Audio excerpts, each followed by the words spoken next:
Hi, welcome to Top Chef University. I'm Carla, finalist from Top Chef New York. Our first course is all about the basics, and in this lesson, we're spicing it up. Spices have an almost mystical reputation in history and cuisine. And the spice section of your grocery store houses a myriad of multicolored powders. We're going to take you through some of the most common spices. Some are used to give a bold aroma, while others are used for a delicate finish. We're also going to show you how to toast and grind your spices to produce flavors that are both unique and delicious. So let's begin. Spices have an exotic and fascinating history as one of the world's primary trading commodities, the spice route, right? Now this is because a spice will radically transform a meal from one of bland textures into an extraordinary sensory delight.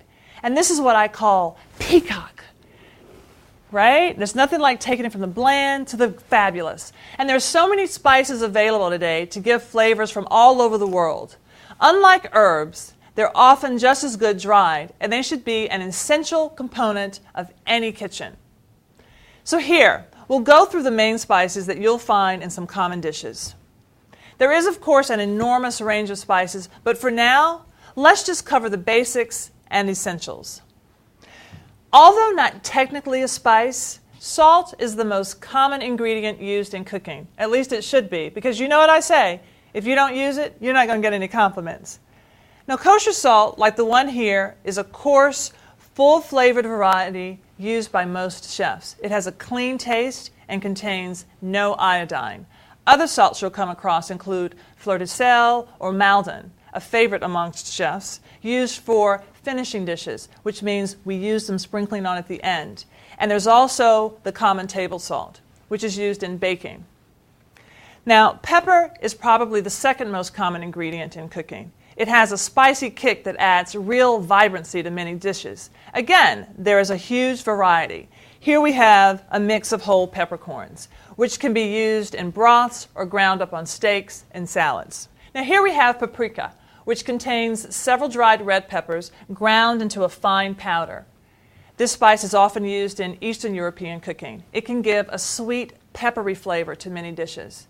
And these days, you hear of chefs using, what? Smoked paprika. Now this spice is a pungent, finely ground mustard seed used in barbecue sauces and dressings.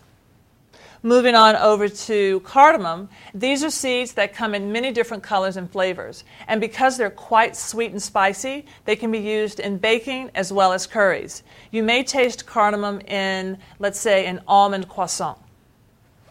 Saffron is the most expensive spice available. It is the stigma from the crocus flower, with each flower producing only 3 tiny stigmas. Can you imagine? Which makes it more expensive. Particularly popular in Mediterranean dishes such as paella.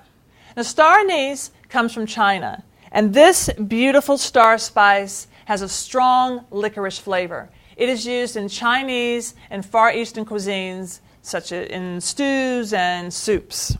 Cloves. These are dried myrtle flower buds. These have a strong aromatic flavor. Often used in baking and desserts, they can also be good with a roast. You may be familiar with them in a ham. Cinnamon.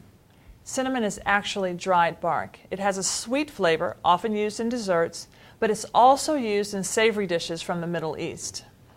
Here we have ginger. This is a strong, sweet, and tropical root used in baking as well as many Asian dishes. The nutmeg is a large seed found in the West Indies. It has a pungent flavor used in savory as well as sweet dishes like custard. Here we have fennel seeds. This is very popular with a licorice aroma, particularly used in Indian and Mediterranean cuisine. Now this is just a tiny collection of the spices. Now to really unlock their essence and get the most out of them, let's walk over here a little bit so I can show you about toasting and grinding them, which is totally the way to go. Let's start by heating a pan. Medium-high heat. Now you want to make sure that you're watching them. I'm going to take our fennel seeds and just put them right into the pan. Now, you want to make sure that you get a little bit of color, but you don't want too much color because if they turn brown, they turn bitter. Brown equals bitter. Got it? So we're going to get them a little toasted, and as you toast them, the aroma is going to be released, and it's going to smell so yummy. I mean, if you want to make people feel like you know how to cook, throw some spices on the stove, right? We're going to take half of them and put them in a spice grinder. Now, I'm calling it a spice grinder because I don't drink coffee. But if you do drink coffee, you want to make sure that you have two set aside. One specifically for your spices and one for coffee, okay? So you put them in there, shut it off, and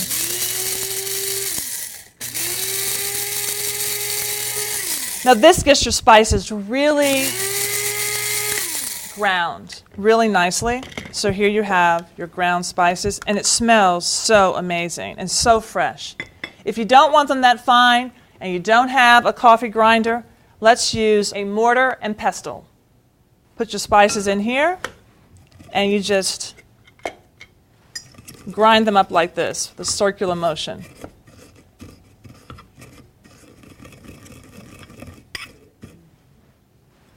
And that's it. We'll grind them a little more, but you get the idea. Now, the third way that you want to handle your spices is with the microplane. You just simply take your microplane, and let's take this nutmeg and just grind it just like that. That's it. It smells so amazing. Again, peacock. Now, in the next lesson, we'll bring out your zesty side when we talk about the essentials of citrus.